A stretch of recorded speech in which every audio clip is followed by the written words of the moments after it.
자, 그럼 기본 자료는 어떻게 설정하는가에 대해서 설명을 드리도록 하겠습니다.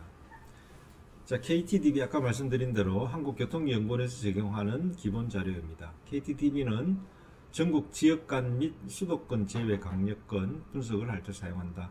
이 전국 지역간이라는 건 우리나라 전체를 놓고 봤을 때 그 전체 영향이 미칠 수 있는 좀 큰 사업들이 있죠. 그러니까 예를 들어서 뭐 제2경부라든지 또는 뭐 새로 어떤 큰 지역과 지역간을 연결하는 큰 도로 사업을 한다라고 할 때는 그 도로 사업에서 미치는 영향이 우리나라 전역이라고 보고, 그래서 KTDB를 사용한다라는 겁니다. 수도권 제외 강력시 이 대구, 부산, 울산 수도권하고 대구, 부산, 울산, 대전, 광주에 대해서는 또 별도의 DB가 되어 있습니다. KTDB에서 제공하는 광역권 DB가 되어 있어서 그거는 그 해당 광역권의 DB를 쓰면 되고요. 그런 광역권이 아닐 때는 KTDB를 사용한다라는 거고, KTDB는 소존으로 250개, 시군구 단위의 기본 단위로 되어 있는 250개 소존으로 구성이 되어 있다라는 겁니다.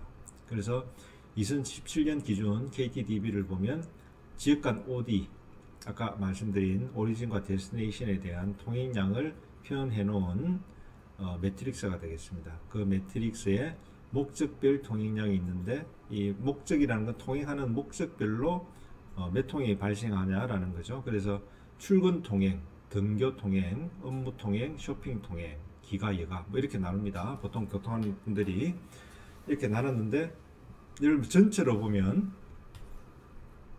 8,700통행이죠. 하루에 우리나라 전체에서 8,700통행이 발생한다 라는 거고요. 거기서 이제 출근이 25%를 차지하고 등교는 3.9%, 그렇게 많지 않고요. 기가가 집으로 가는 통행이 43.9%, 출근해서 기가를 하고 등교해서 기가를 하고 업무를 해서 기가를 하겠죠. 그런 통행들이고, 그 다음 여가, 기타 이렇게 됩니다. 그다음 그 250개 시군구의 통행을 수단별로 나누면 어느 수단을 타고 가느냐라고 나누는 걸 보면 여기 보시는 바와 전체적으로 9,600통행이니까 목적별 통행보다는 많고, 승용차를 이용한 통행이 62%, 버스가 26%, 일반 철도와 지하철이 11%, 이렇게 수단별로 나눠져 있습니다. 자, 여기서 총 통행량을 보시면 목적별 통행량이 8,700대고 수단별 통행량이 9,600대죠.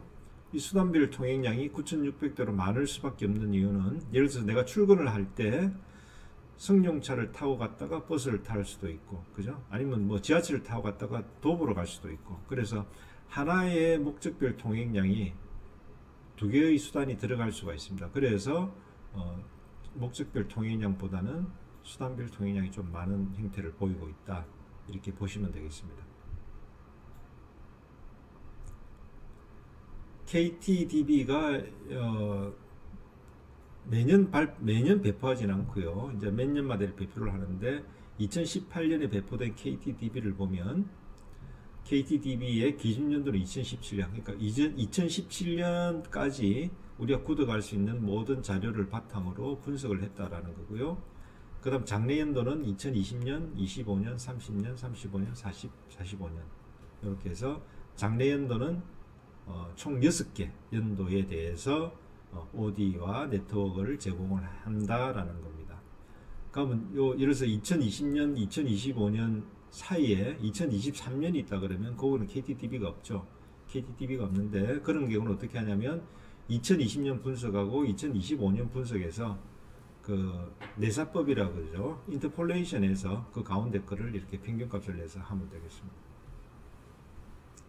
2016년에 제공된 지역간 교통분야 네트워크를 보면 약 88,000km 도로가 반영되어 있다. KTDB에 도로가 88,000개, 실제 도로는 그보다 많겠지만 KTDB에서 제공한 네트워크를 보면 그렇게 구성되어 있다라는 겁니다.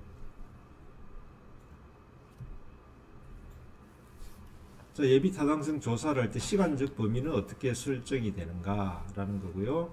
아까 말씀드린 대로 예를 들어 2020년에 분석을 시작한다 그러면 그보다 한 해 직전 연도 2019년에 말로 기준연도를 설정을 한다라는 겁니다. 그래서 기준연도, 지금 이 표를 보시면 2019년 말을 기준연도로 설정을 해서 설계 및 사업 시행하는데 그래서 5년이 걸린다고 보면 지금 요거는 10년을 5년이 걸린다고 보면 그 5년 뒤에 이제 개통을 한다는 거죠. 개통을 해서 사업이 노선이 개통이 되면 그때부터 30년 동안 편익이 발생한다라고 봐서 그 30년 동안 분석을 하는 겁니다. 그래서 이 30년이 2046년이 된다 그러면 아까 KTDB가 20년, 25년으로 해서 2045년까지 제공을 하고 있죠. 그래서 2020년, 2025년, 2030년, 35년, 40년, 45년 총 6개 연도에 대해서 분석을 하고 그 나머지 5년 단위가 아닌 나머지에 대해서는 내사법으로 중간값을 취하면 되겠습니다. 그래서 전체 30년 도로가 개통하고 나서 30년 되는 동안에 각 매년 편익을 산정해서 그 편익을 다 대해서 총 편익으로 한다라는 겁니다.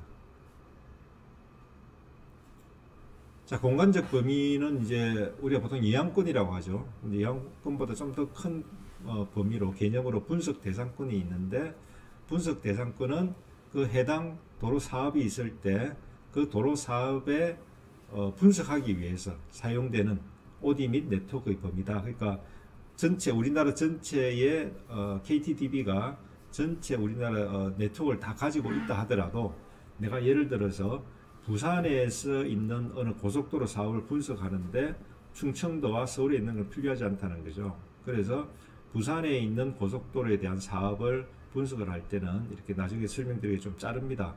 그걸 잘라서 전혀 이양이 없을 거라고 생각하는 그 부분은 빼고 나머지 우리가 실제 분석하고자 하는 대상만 분석을 하게 되는데 그거를 분석 대상권이라고 하고요. 이양권이라는 거는 이제 사업 시행으로 인해서 좀 교통 패턴의 변화가 발생할 것이다. 그래서 실제 편익 산정에 포함되는 것. 그걸 우리가 이양권이라고 하고 직접 이양권은 사업 시행지와 인접해서 좀 더 세밀하게 봐야 되겠다 라고 하는 것이 직접 이양권이고요. 직접 이양권이 아닌 것은 이제 우리가 간접 이양권이라고 하죠. 그래서 이렇게 공간적인 분석을 이렇게 나눠서 한다라는 겁니다. 자, 영향권 설정 방법인데요. 뭐 수식으로 나와 있어서 좀 복잡하지만 그냥 개념적으로만 이해를 하시면 되겠습니다. 그래서 영향권 설정 방법에 세 가지가 있다. PBB, DBB, RBB가 있어서 이 영향권 설정이 왜 중요하냐면 지금 요 뒤에 그림으로 한번 설명을 드리죠. 자, 요 그림을 보시면 지금 사업 시행을 여기서 하고 있습니다. 여기서 하고 있는데 지금 이렇게 영향권을 나눈 거죠. 나눠 가지고 나머지 부분들 지금 이 영향권에 들어가지 않는 나머지 부분들은 이 사업에 영향을 미치지가 않는다. 또 이 사업으로 인해서 나머지 부분에 영향을 주지가 않는다 라고 판단을 해서 여기를 이렇게 잘라내는 겁니다. 이렇게 잘라내서 지금 나와 있는 요 부분만 가지고 편익을 계산한다는 거죠. 그러니까 사업의 시행 미시행에 따른 편익 계산을 요 부분만 가지고 한다라는 건데 만약 이걸 전체 다 하게 되면 요 사업 구간이 아닌 다른 사업 구간에 이양이 없다고 생각하는 다른 노선을 다 편익을 계산하게 되면 이 편익이 적정하지 않다는 거죠. 왜냐하면 이거를 그 통행 배정이라 그래서 아까 말씀드린 트랜스캐드라든지 M2에서 최적화 과정을 시키는데 이 전체 노선을 가지고 다 최적화를 시키면 이 다른 지역 실제로 영향이 거의 없을 것 같은 다른 구간의 노선의 어떤 미세한 변화에도 영향을 받아서 이가 변화가 생길 수가 있습니다. 그래서 그런 거는 그 최적화 과정에서 나오는 에러기 때문에 그거를 배제하고 최대한 영향을 받는 부분만 이렇게 잘라내기 위해서 우리가 영향권이라 그래서 이걸 빼는 거거든요.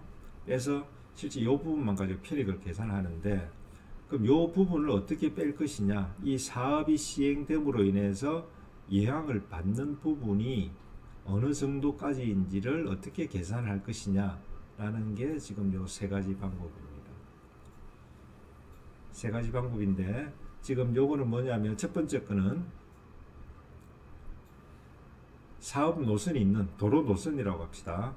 도로 노선이 있는 그 존, 존에서 다른 지역으로 가는 모든 통행량을 다 합쳐가지고 그 중에 특정 지역으로 가는 통행량 비율, 그러니까 아까 그 표로 다시 설명을 드리면 요 사업 노선이 소재하는 요 교통존, 존에서 발생해서 다른 지역으로 막 가겠죠. 통행량이 얼마인지 모르지만 있을 겁니다.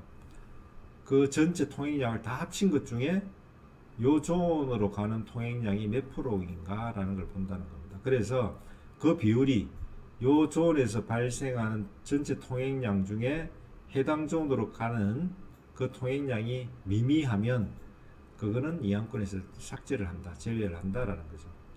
그게 뭐냐면 발생 교통량 대비 도착 교통량의 비율 PB가 되는 겁니다. 지금 요 식이 그걸 설명하고 있고요. 그 다음 요거는 뭐냐면 사업 시행으로 인해서 교통량이 변화하는 교통량 변화량, 변화율. 그래서 요 도로가 없을 때 우리가 사업을 시행할 텐데 이 도로가 없을 때 어느 지점에 요 도로 구간의 교통량하고 요 도로를 건설하고 났더니 요 도로 구간의 교통량하고 그 양이 많냐 적냐를 따져서 많으면은 이항권에 집어넣고 적으면 미미하면 이항권에 뺀다라는 겁니다.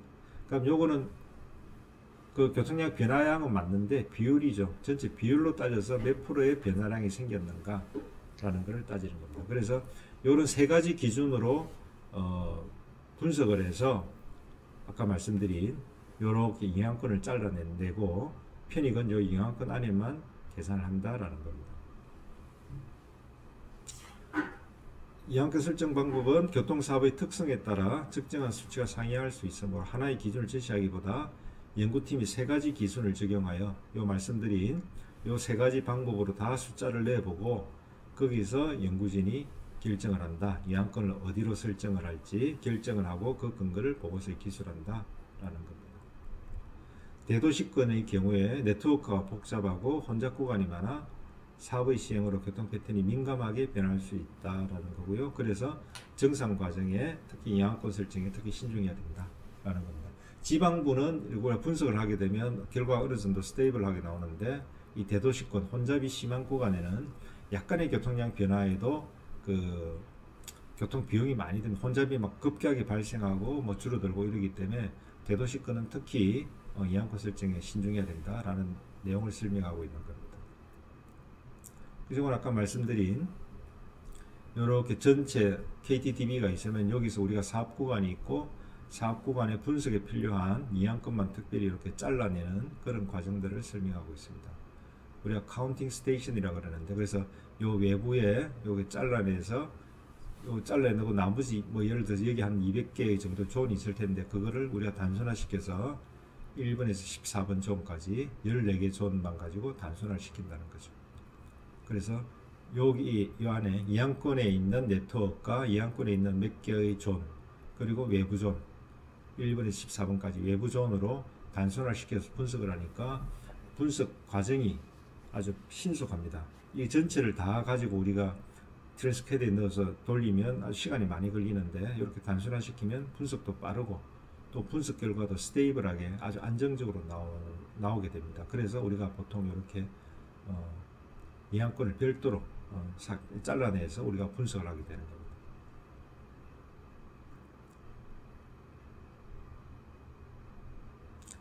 자, 존 세분화 요거는 뭐냐면 아까 KTDB가 전국을 250개 존으로 구축을 했습니다. 구축을 했는데 지금 이게 시군구 단위로 되어 있죠. 시군구 단위로 되어 있어서 어떤 그 노선 연장이 짧은 사업 같은 경우는 하나의 존 안에 그 노선이 다 들어가 있을 수 있습니다. 그러면 아까 제가 설명한 그 하나의 존이란 의미가 그 존에서 발생하는 모든 통행량이 중앙의 가상의 점 센트로이드라는 가상의 점에서 발생한다고 하였는데 사업 노선 전체가 그 하나의 존에 안에 들어있으면 이게 교통수요 분석이 정확하게 될 수가 없습니다. 그래서 그런 경우는 KTDB에서 250개 존으로 제시를 했지만 사업 노선이 존재하는 그 존을 다시 연구자가 나눠야 됩니다. 나눠서 구 단위로 되어 있는 존을 다시 동 단위로 나누든지 뭐 그렇게 하게 되겠죠. 그걸 우리가 존 세분화라고 이야기를 합니다. 자, 존 세분화를 할 때는 존 세분화에 미치는 영향이 실제 교통량에 상당히 영향이 크기 때문에 그 존 세분화 과정을 상세히 기술을 해야 되고, 아까 말씀드린 총량 불변의 법칙에 의해서 OD 총량은 존 세분화를 했음에도 불구하고 OD 총량은 KTDB 총량과 같아야 된다 라는 거고요. 그 다음 존을 세분화하는 만큼 네트워크도 세밀하게 세분화된 세부 존 안에 들어가는 도로망도 세밀하게 묘사할 필요가 있다라는 겁니다. 존 세분화가 이루어지고, 그 다음 네트워크 수정 보안. 이거는 이제 KTDB에서 제시한 네트워크, 노드와 링크로 되어 있는 그게 맞지 않을 수가 있습니다. 노드와 링크의 각 속성, 아까 말씀드린 속성이 있죠. 뭐 제한 속도라든지 차로수라든지 이런 것들이 KTDB에서 조사할 때 잘못되었을 수도 있고, 기입할 때 잘못됐을 수도 있으니까 연구자가 그걸 다 일일이 찾아서 확인을 해야 됩니다. 그 다음 아까 말씀드린 조언의 센트로이드 커넥트가 적정히 연결이 되어 있는지, 그 가운데 센트로이드의 모든 교통량이 다 발생하고 도착하는 걸로 되어 있는데, 그 과정이 실제 현실과 너무 맞지 않으면 센트로이드를 여러 개를 분산을 시킨다든지, 또는 분산된 센트로이드의 교통량을 배분해서 실제랑 맞게 배분해서 하는 그런 과정들, 보안 과정을 거치게 됩니다. 그 다음 장래 수요를 예측하니까요, 장래에 KTDB에서 반영하지 못한 새로운 도로 계획이 있다 그러면 그걸 또 반영을 해서 그 장래 연도에 네트워크를 수정을 해야 되겠죠. 그래서 이런 과정을 다 거쳐야 되겠습니다. 자, 장래 개발 계획이 있는데 이거를 반영할지 말아야 될지 라는 기준은 다음과 같습니다. 택지 개발 계획이 있으면 우리가 조사할 당시, 예비 타당성 조사를 수행할 당시에 그 택지 개발 계획이 실시계획 승인을 받았으면 그거는 반영을 한다. OD라든지 네트워크에 반영을 한다라는 거고요. 산업단지 같은 경우는 개발 계획 및 실시계획 승인이 났으면 반영한다. 실시계획 승인이 나지 않았으면 반영을 하지 않는다는 얘기입니다. 그냥 단순히 지자체나 국가에서 계획만 갖고 있다 그러면 그건 반영을 안 해도 된다라는 겁니다. 이 반영이 왜 중요하냐면, 택지 개발 계획이 장래 큰 대규모 택지 개발 계획이 있는데 우리가 지금 조사를 하고자 하는 도로 사업 바로 인근에 있어서 택지 개발 계획이 되어 있다라고 하면, 이 택지 개발 계획을 반영을 했을 경우에 그 새로운 택지에서 발생하는 수많은 교통량이 우리 도로를, 신설 도로를 타게 되겠죠. 그렇게 되면 BC가 당연히 높아질 겁니다. 반대로 이거를 반영을 하지 않으면 새로 도로가 개설됐는데 수요가 별로 없을 겁니다. 그럼 BC가 낮아지겠죠. 그래서 이 택지 개발 계획을 반영하냐 안 하냐에 따라서 우리 사업에 대한 경제성이 확연히 달라지기 때문에 이걸 반영할지 안 할지 결정하는 게 상당히 중요한 것이고, 결과에 아주 영향을 많이 미칩니다. 그래서 이러한 기준, 요거는 이제 그 지침에 나와 있는 KDI 지침에 나와 있는 기준이죠. 그래서 요 기준에 따라서 반영 여부를 결정해야 됩니다. 연구자가 마음대로 이거를 결정하면 연구 결과에 신뢰성이 상실이 되기 때문에 지침에 따라야 되는데, KDI 지침에는 이렇게 나와 있다는 거죠. 그래서 택지 개발 계획은 실시계획 승인을 기준으로 하고, 산업단지는 개발 계획 및 실시계획 승인, 관광지는 조성 계획 승인, 약간 좀 느슨하죠. 그 다음 기타 개발 계획은 실시계획 승인에 준하는 단계에 도달했을 때 반영을 해준다라는 거고요. 정부 주도의 중요한 계획은 실시계획 전이라도 실현 가능성이 높을 경우에 연구자가 판단해서 시나리오 분석 처리는 가능하다라는 겁니다. 예를 들어서 지금 3기 신도시 같은 경우, 3기 신도시가 입지할 주변에 도로나 철도 계획이 있으면 그걸 우리가 예비 타당성 조사를 할 때 3기 신도시가 실시계획 승인을 받지 않았다 하더라도 현재 정부 주도의 중요한 계획이고 거의 실현 가능성이 높으므로 그런 경우는 요 기준에는 벗어나지만 우리가 반영해 줄 수 있다. 연구자가 판단해서 그런 얘기입니다.